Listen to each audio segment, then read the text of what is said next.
د توبې په اړه آیتونه. الله تبارک او تعالی فرمایي: قل یا عبادی الذین اسرفوا علی انفسهم لا تقنطوا من رحمت الله.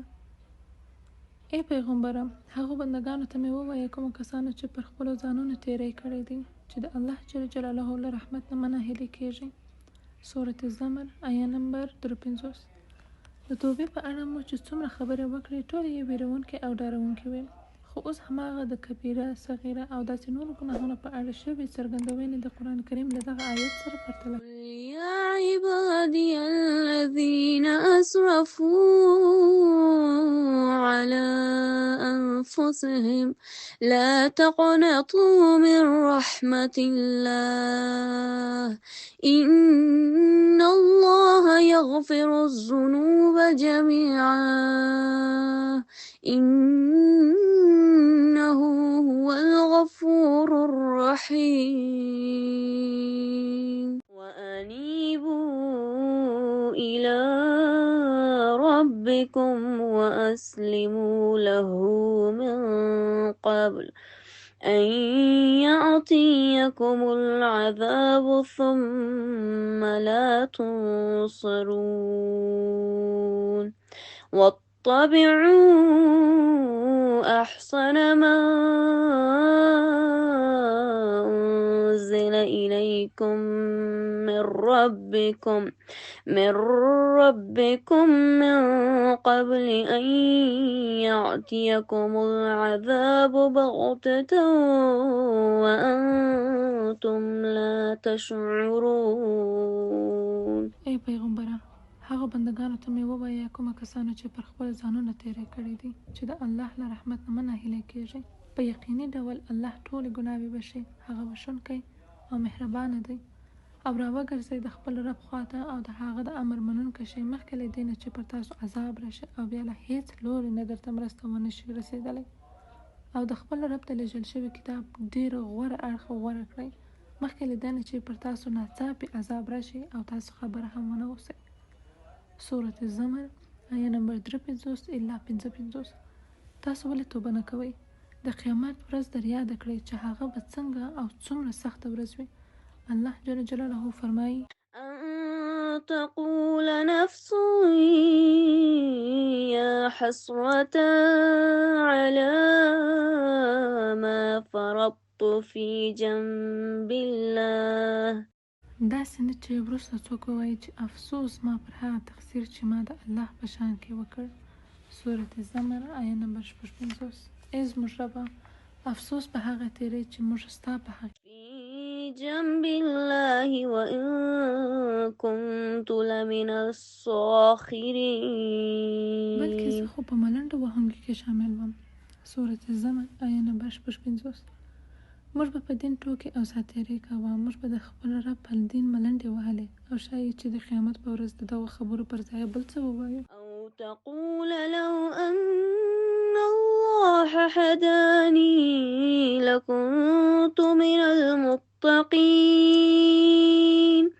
أو تقول حين ترى العذاب لو أن لي كرة فأكون من المحسنين.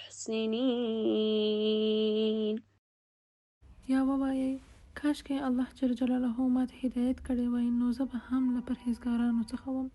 یا د عذاب په لیدلو سره ووایي کاشکې ما ته یو بل فرصت په لاس راشي او زه هم د ښه عمل له کوونکو څخه شم. سورة الزمر آیه نمبر 55 الی 58. ښایي اوس به خبره نور هم روښانه شوې وي. نو ولې باید توبه ونه کړو؟ مخکې له دې چې له دغه شان خبرو سره مخ شو باید توبه وکړو. الله جل جلاله په ورپسې آیت کې فرمایي: ويوم القيامة ترى الذين كذبوا على الله وجوههم مسودة. چې کومه کسانو پر خدای درواغ تړلي دي د قیامت په ورځ به ته هغه ویني چې مخونه به یې تور وي. سورة الزمر آیه نمبر 60.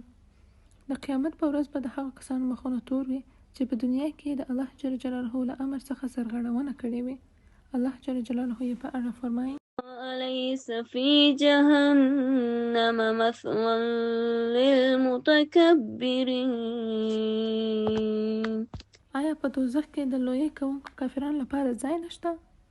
سورة الزمر آیه نمبر 60. هغوی یې ولې کبرجن بللي؟ الله جل جلاله وایي چې د خپلو بندګانو ټولې ګناوې به د توبې په بدل کې وبښي. خدای چې بندگان توبه نه کوي، د دې معنی دا ده چې هغوی د خپل رب په مقابل کې سر نه ټیټوي، او د دې معنی دا ده چې هغوی کبر کوي. د قرآن کریم دغه آیت ښکلا ته ځیر شي چې الله جل جلاله پکې د توبې په اړه فرمایي: ان الله يحب التوابین ويحب المتطهرین. د الله جل جلاله هغه خلک خوښیږي چې له بدۍ نه لاس واخلي او سپېڅلتیا غوره کړي. سورة البقره آیه نمبر 222. د الله جل جلاله مهربانۍ ته ځیر شي. که ګناهکار سړی توبه وکړي نو الله جل جلاله به له هغه سره دوستي وکړي. الله تبارک وتعالی فرمایي: والله يريد ان يتوب عليكم. الله تاسو ته له رحمت سره پاملرنه کول غواړي، یعنی الله به غواړي چې تاسو توبې قبول کړي. سورة النساء آیه نمبر 22. د قرآن ښکلا ته ځیر شي. خپل بښونکی او مهربان خدای وګورئ. زموږ په اړه د خپل بښونکی او مهربان رب راویرونه وګورئ. والله يريد ان يتوب عليكم. الله تاسو ته له رحمت سره پاملرنه کول غواړي. سورة النساء آیه نمبر 22. یعنی الله پاک جل جلاله غواړي چې تاسو توبې قبول کړئ، او توبه قبلول د بندگانو لپاره یو لوی رحمت دی. نو ستونزه په څه کې ده؟ الله جل جلاله فرمایي: ويريد الذين يتبعون الشهوات ان تميلوا ميلا عظيما. ژباړه: کوم خلک چې د خپلو نفسي غوښتنو پیروي کوي، هغوی دا غواړي چې تاسو له سمې لارې نه ډېر لرې شئ. سورة النساء آیه نمبر 22. څوک چې شهوت غواړي او په هغو پسې ګرځي، هغوی ستاسو ګمراهي غواړي. خو الله جل جلاله له تاسو نه څه غواړي؟ الله جل جلاله غواړي چې تاسو له ګناهو څخه در تیر شي او هغه تاسو ته وبښي. نو په دې صورت کې چې څوک توبه نه کوي، الله جل جلاله یې په اړه فرمایي: ومن لم يتب فاولئک هم الظالمون. کوم کسان چې له دغه چارچلن څخه راونه وړي او توبه ونه کړي، هم هغوی ظالمان دي. سورة الحجرات آیه نمبر 11. الله جل جلاله د خپلو بندګانو له ویرولو وروسته هغوی ته داسې خبرې کوي چې په زړونو کې ځای نیسي. ښه ورته ځیر شي. الله تعالی فرمایي: الم يعلموا ان الله هو يقبل التوبة عن عباده. آیا د خلکو ته معلومه نه ده چې هماغه الله دی چې د خپلو بندګانو توبه قبلوي؟ سورة التوبه آیه نمبر 104. دغه ښکلې او سپېڅلې خبرو ته پام وکړئ. څه ښه وایي؟ آیا تاسې نه پوهیږئ چې یوازې الله جل جلاله توبه قبلونکی دی؟ وګورئ، یو ځل بیا د قرآن کریم دغه ښکلی بیان وګورئ. ألم يعلموا أن الله هو يقبل التوبة عن عباده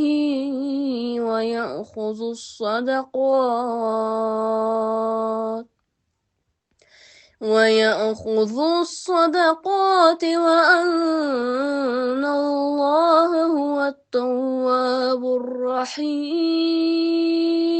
آیا د خلکو ته معلومه نه ده چې هماغه الله دی چې د خپلو بندګانو توبه قبلوي او د هغوی خیراتونو ته مرزور وربښي، او دا چې الله جل جلاله ښه بښونکی او رحیم دی؟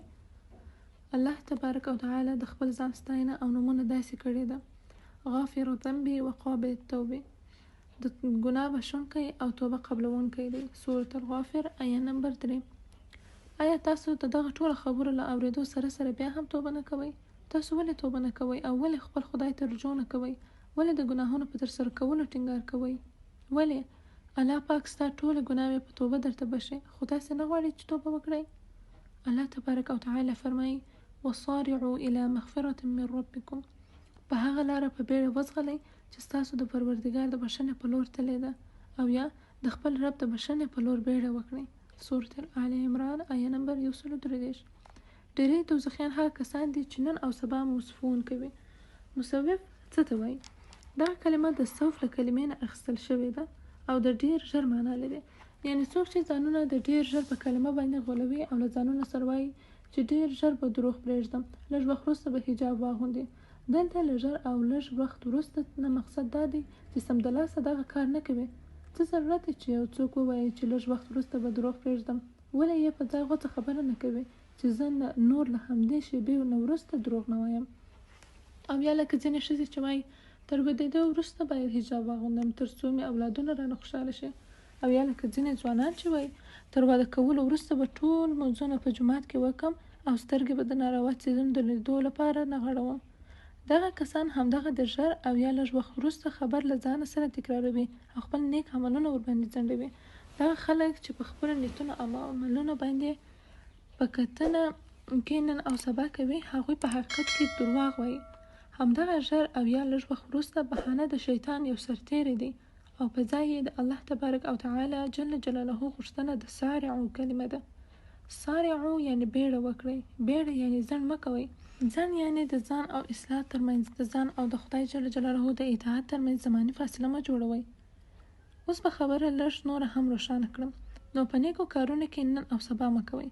الله تعالی فرمایي وصارعوا الى مغفرة من ربکم، په هغه لاره په بیړه وځغلئ چې ستاسو د پروردګار د بښنې په لور تللې ده، او یا د خپل رب د بښنې په لور بیړه وکړئ. سورة آل عمران آیه نمبر 133. په بیړې او له ځنډ پرته د خپل رب رحمت ته ځان ورسوئ. توبه وکړئ تر څو په عفو او بښنې کې ژوند وکړئ. له همدې امله وایي چې د دوزخیانو چغې یوازې په دې خاطر نه دي چې هغوی په اور کې سوځي، بلکې د هغو ګناهونو په خاطر هم ویرونکې چغې وهي چې په دنیا کې یې کړي دي او په دنیا کې له هغو توبه کولی شوي. الله جل جلاله هم ورته د توبې په وجه هغه ګناوې بښلې، خو دوی ورباندې توبه ونه کړه. له همدې امله په دوزخ کې چغې وهي چې کاش کې په فلانۍ او فلانۍ ګناه مې توبه کړې وای، کاش کې مې فلانۍ ګناه نه وای کړې. یعنی دوزخیان به دغه شان چغې، نارې، سورې وهي. الله جل جلاله یې په اړه فرمایي انما التوبة على الله للذين يعملون السوء بجهالة ثم يتوبون من قريب. په دې پوه شئ چې پر الله جل جلاله د توبې قبلولو حق د هغه کسانو لپاره دی چې د ناپوهۍ له امله کوم بد عمل ترې صادر شي او ورپسې سمدلاسه توبه وباسي. سورة النساء آیه نمبر 12. دلته ښه ځیر شئ، له ناپوهۍ څخه مقصد څه دی؟ دلته له ناپوهۍ څخه مقصد دا دی چې د ګناه ترسره کولو په وخت کې د خپل رب په مقام او منزلت پوه نه وي. همدغه ته په ناپوهۍ کې د ګناه ترسره کول وایي. انما توبة على الله للذين يعملون السوء بجهالة ثم يتوبون من قريب. هو په دې پوه شئ چې پر الله جل جلاله د توبې قبلولو حق د هغو کسانو لپاره دی چې د ناپوهۍ له امله کوم بد عمل ترې صادر شي او ورپسې سمدلاسه توبه وباسي. سورة النساء آیه نمبر 12. دلته له ځنډ پرته یعنی سمدلاسه ترکیب څه معنا لري؟ له ځنډ پرته یعنی سمدلاسه څخه مقصد دا دی چې د خپلې کړې ګناه په اړه توبه ونه ځنډوي، یعنی له ګناه وروسته ځای په ځای توبه وکړي. نو همدغه شان خلک د توبې وړ دي. الله جل جلاله فرمایي انما التوبة على الله للذين يعملون السوء بجهالة ثم يتوبون من قريب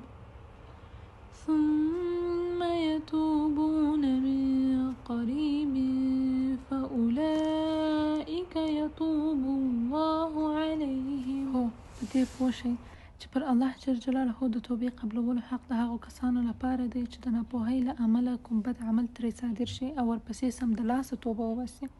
داسې خلکو ته بیا الله جل جلاله د خپل مهربانۍ په نظر پاملرنه کوي. سورة النساء آیه نمبر 12. دغه راز الله جل جلاله فرمایي وتوبوا الى الله جميعا ايها المؤمنون لعلكم تفلحون. ژباړه: ای مؤمنانو، تاسو ټول په ګډه سره الله جل جلاله د توبه وباسئ، شاید چې بری درته په برخه شي. سورة النور آیه نمبر 11. ای مؤمنانو، بیړه وکړئ. آیا تاسو د قرآن دغه پورتنۍ بلنه واورېده؟ نو ټول له ځنډ پرته توبه وکړئ. راځئ چې همدا اوس دغه کار وکړو. سمدلاسه د خدای جل جلاله په دغه کلام باندې عمل وکړو. ټول به بیرته د خدای جل جلاله لور ته رجوع وکړو. ټول به ورته رجوع وکړو، هم مؤمن، هم ګناهکار، هم فاجر، هم پرهیزګار، نر، ښځې، لوی، کوچنی، نوي او پخواني مسلمانان او بالاخره د همدې کتاب لوستونکي ټول به په یوه ځای توبه وکړو. په دې اړوند د قرآن کریم لاندینی آیت په مدینه منوره کې د پیغمبر صلی الله علیه وسلم صحابیانو ته خطاب وکړ. الله جل جلاله فرمایي وتوبوا الى الله جميعا ايها المؤمنون لعلكم تفلحون. ای مؤمنانو، تاسو ټول په ګډه سره الله جل جلاله ته توبه وباسئ شاید چې بری در په برخه شي. سورة نور آیه نمبر 11. ښه اوس به په یوه ډېره عجیبه خبره پوه شئ. هغه دا چې تاسې وګورئ الله جل جلاله چې هر ځل له ګناهکارو بندګانو سره خبرې کوي څه وایي؟ الا من تاب و آمن و عمل صالحا. البته څوک چې توبه وباسي ایمان راوړي او ښه عمل غوره کړي. سورة مریم آیه نمبر 8. په پورته آیت کې یې توبه پر ایمان مخکې کړې ده. په همدې کې د پام وړ خبره نغښتې ده چې ولې یې توبه پر ایمان مخکې کړې ده. دا ځکه چې ګناوې ایمان له منځه وړي. نو څه وکړو چې خپل ایمان بیرته راخپل او قوي کړو؟ یوازې یوه لاره شته چې هغه توبه ده. د توبې پرته بل هیڅ شی هم ایمان داسې نشي رغولی لکه توبه یې چې رغوي. الله تبارک او تعالی فرمایي یا ایها الذین آمنوا توبوا الی الله توبة نصوحا. ای مؤمنانو الله ته توبه وباسئ، خالصه توبه. نصوح څه ته وایي؟ نصوح دوې معناوې لري. لومړی دا چې توبه په هر صورت پکې شامله ده، یعنی له هر څه نه باید په خپل ټول وجود توبه وکړو. د بیلګې په توګه ښځو ته دا نه ښایي چې ووایي زه له فلاني پرته د نورو ټولو خلکو له غیبت څخه توبه کوم، خو د هغه د غیبت نه پرېږدم، د مرګ تر ورځې پورې به د هغه غیبت کوم. نه، دغه شان توبه د قبلېدو وړ نه ده. او یا لکه کوم ځوان چې ووایي ای خدایه زه له فلانۍ ښځې پرته نور د ټولو ښځو مخونو ته له کتلو څخه توبه کوم.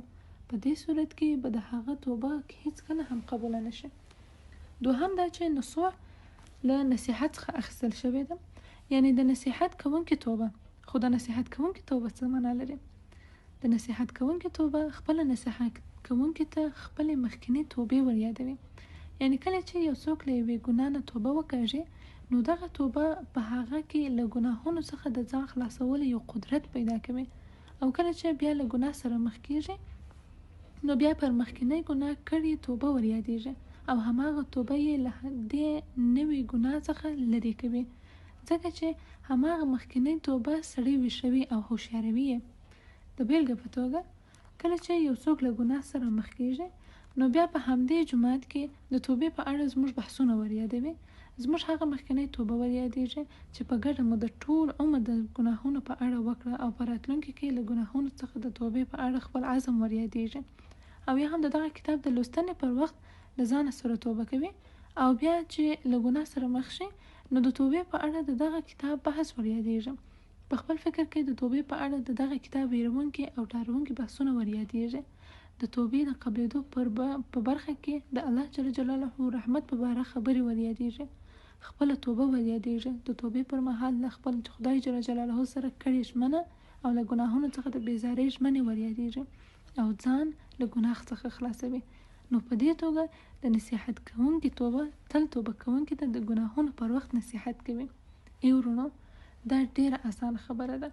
موږ به د آخرت ورځې له ډیرو سختو او سوځونکو حالتونو څخه خلاص کړي. راځئ چې په ګډه په اخلاص، قدرت او وسعت سره الله جل جلاله ته توبه وکړو. په کړیو ناوړه عملونو باندې خپل پښیماني ورته څرګنده او بښنه ترې وغواړو.